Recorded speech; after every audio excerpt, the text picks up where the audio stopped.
岁呀、我要怎么办呢？这句话怎么出得去呀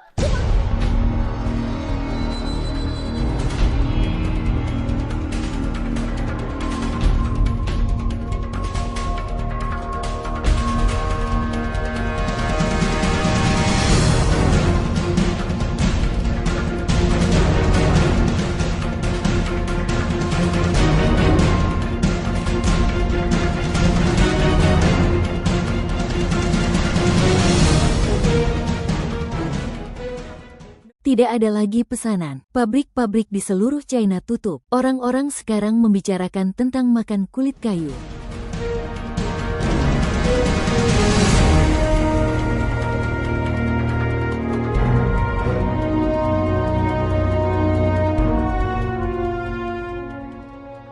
Saat ini, perang dagang AS-China sedang berkecamuk. Eksportir telah menangguhkan pengiriman dan sejumlah besar kapal kargo dan penerbangan kargo di rute AS-China telah dibatalkan. Kontainer-kontainer menumpuk di terminal pelabuhan China. Terminal kontainer di Guangha, Ningbo, dan Qingdao yang dulunya menangani ribuan barang siang dan malam, sekarang sepi seperti pelabuhan yang ditinggalkan.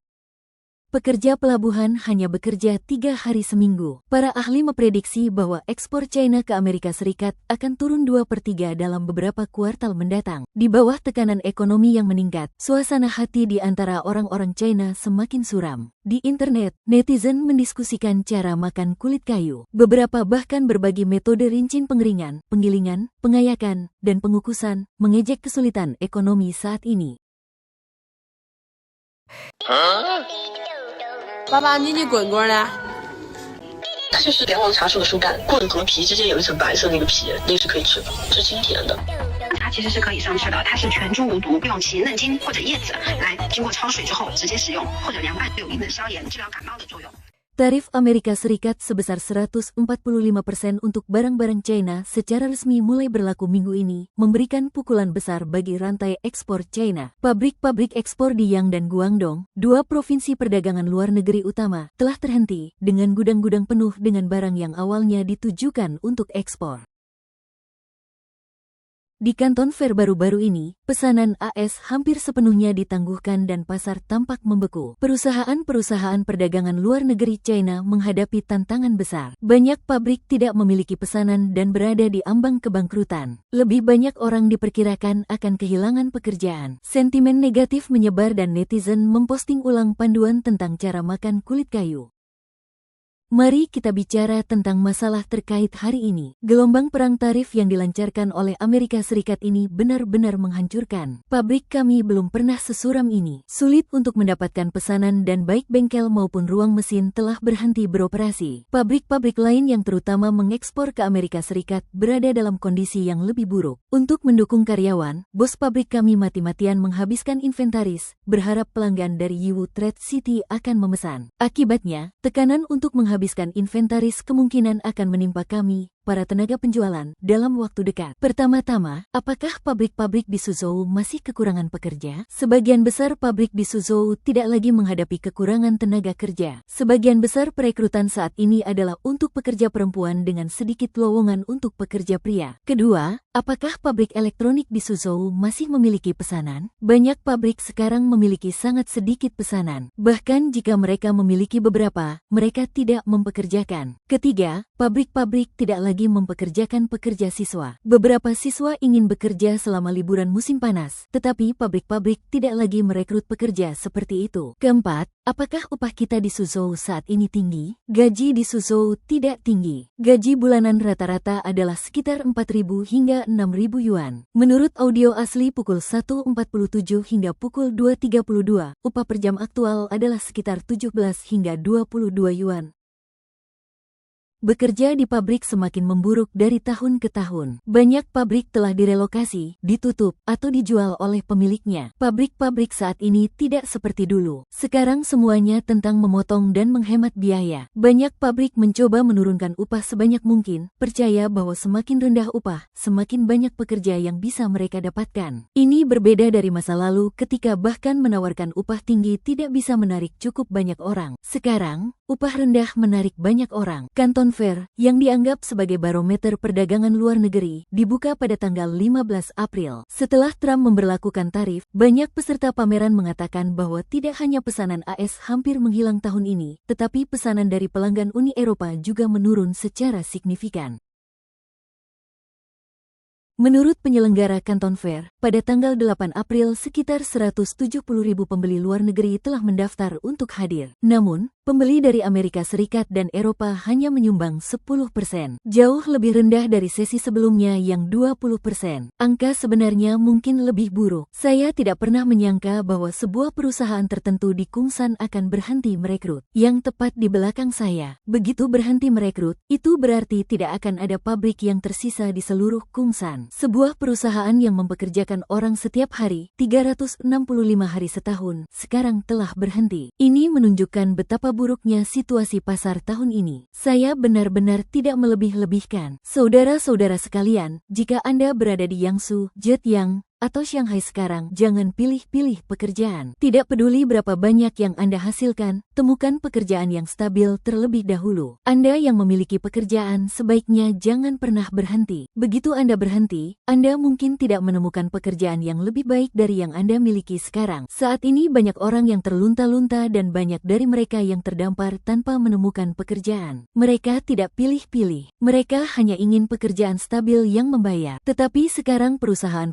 penuh sesak dan ada orang di mana-mana. Beberapa belum menemukan pekerjaan bahkan setelah sebulan penuh. Seberapa besar dampak perang dagang AS-China terhadap pabrik kami? Kami membuka pabrik sepatu di Jingyang, Fujian dan kami telah menjalankannya selama hampir 40 tahun. Kami dulu memproduksi dan OEM untuk lebih dari 20 merek. Setengah dari merek-merek tersebut adalah Amerika, yang berarti kami tidak akan bisa menerima hampir 50% dari pesanan terkait AS tahun ini. Bahkan jika kami mencoba untuk mentransfernya, kami tetap tidak akan mendapatkan pesanan. Pabrik kami memiliki hampir 3.000 karyawan. Pabrik tidak bisa berhenti, jalur perakitan tidak bisa berhenti, dan produksi tidak bisa berhenti. Jadi tugas utama kami selanjutnya adalah mengembangkan merek kami sendiri. AS telah menaikkan tarif menjadi 145%. Dampak apa yang akan ditimbulkannya pada orang biasa? Bisakah orang-orang dengan gaji bulanan hanya beberapa ribu yuan tetap tidak terpengaruh? Blogger ini mengatakan dampak terbesar dari kenaikan tarif adalah pada orang-orang seperti kita dengan penghasilan hanya beberapa ribu yuan per bulan. Hari ini saya akan menggunakan bahasa sederhana untuk menjelaskan bagaimana perang dagang AS-China mempengaruhi orang biasa dan apa yang harus kita lakukan tentang hal itu. Kebenaran pertama adalah bahwa tarif 145% berarti banyak perusahaan ekspor domestik bisa langsung bangkrut. Alasannya sederhana. Jika produk yang dulunya dijual seharga 100 yuan di AS sekarang harus dijual seharga 245 yuan, tentu saja tidak ada yang akan membelinya dan produk China tidak akan diekspor. Ini akan menyebabkan runtuhnya perusahaan hulu dan hilir serta rantai pasokan terkait dan sejumlah besar pekerja akan diberhentikan. Pekerja-pekerja ini akan memasuki industri lain yang memicu persaingan internal yang lebih ketat, bahkan mempengaruhi pekerjaan seperti pengemudi pengiriman atau staf kebersihan. Ini membuat orang-orang seperti kita yang sudah kelelahan jatuh lebih dalam ke dalam persaingan internal. Jadi, teman-teman, perang dagang ini bukan hanya sekadar survival of the fittest. Ini adalah pertempuran untuk bertahan hidup. Kebenaran kedua adalah bahwa yang paling menderita adalah pekerja biasa seperti kita. Ketika sebuah perusahaan bangkrut, bos mungkin masih memiliki jalan keluar. Seekor unta kurus masih lebih besar dari seekor kuda, tetapi ribuan karyawan kehilangan pekerjaan mereka. Orang-orang ini dipaksa masuk ke pasar tenaga kerja dan satu-satunya cara mereka untuk bersaing adalah dengan menerima upah yang lebih rendah. Ini tidak hanya mempengaruhi pencari kerja, tetapi juga memberi tekanan pada pekerjaan Anda saat ini. Misalnya, Anda mungkin berpenghasilan 5.000 yuan sebulan sekarang, tetapi segera seseorang yang lebih terampil dan pekerja keras mungkin bersedia bekerja hanya dengan 4.000 atau bahkan 3.000 yuan. Jika Anda adalah bosnya, apa yang akan Anda lakukan? Bisnis sedang sulit sehingga pemotongan gaji dan persaingan yang ketat mungkin menjadi hal yang biasa. Ketiga, harga akan naik lagi, uang akan kehilangan nilai, dan harga rumah akan terus turun. Yang paling menakutkan tentang perang dagang ini adalah kita tidak bisa menghasilkan uang melalui lagi ekspor. Ketika menjadi lebih sulit untuk menghasilkan uang, orang menjadi lebih takut untuk membelanjakan uang. Begitulah cara kita jatuh ke dalam lingkaran setan dan ekonomi nasional akan menderita. Saya memutuskan untuk berhenti, menjual peralatan, menutup pabrik, dan tidak pernah lagi menyentuh manufaktur. Awalnya saya pikir saya bisa bertahan pada tahun 2023, 2024, dan 2025 berharap keadaan akan menjadi lebih baik. Tetapi sejak awal tahun, saya tidak melihat harapan sama sekali. Bos sebuah pabrik di Shenzhen mengatakan dia membuat keputusan untuk menjual pabrik. Dia berkata, "Datang dan ambil hari ini. Saya tidak ingin melihat pabrik ini lagi." Blogger itu menambahkan bahwa bos-bos di perdagangan luar negeri sangat cemas akhir-akhir ini karena tidak ada pesanan. Seorang teman saya di bisnis barang bawaan mengatakan dia hanya mengerjakan pesanan inventaris sekarang. Jika tidak, apa yang akan dilakukan para pekerjanya? Mereka semua adalah karyawan lama. Jika pabrik tidak sibuk dan mereka mengambil cuti, perputaran staf meningkat. Ketika pesanan kembali, karyawan mungkin tidak kembali. Ini benar-benar memusingkan. Bahkan jika Anda menurunkan harga, itu tidak akan mendatangkan lebih banyak pesanan. Kenyataannya adalah tidak ada yang memiliki pesanan saat ini. Jadi jangan panik, istirahatlah dan sesuaikan diri. Cemas tidak akan membantu. Dalam beberapa tahun terakhir, karena perang dagang AS-China, banyak pabrik besar terutama yang fokus pada ekspor ke AS telah memindahkan rantai pasokan mereka ke negara-negara seperti Vietnam dan India. Perang tarif ini mungkin benar-benar menjadi pukulan terakhir bagi industri manufaktur, terutama untuk pabrik-pabrik OEM. Coba lihat sekeliling. Berapa banyak pabrik yang tutup baru-baru ini? Ya, Anda tidak salah dengar. Mereka semua tutup. Jadi jangan mengeluh tentang upah rendah saat ini. Bertahanlah. Setidaknya pastikan Anda bisa makan dan berpakaian. Seseorang pernah meramalkan bahwa tidak akan ada pekerjaan pada tahun 2025. Saat itu saya tidak percaya. Saya berkata, negara kita memiliki sistem industri yang sangat besar dan rantai produksi yang lengkap. Tetapi sekarang saya akhirnya percaya.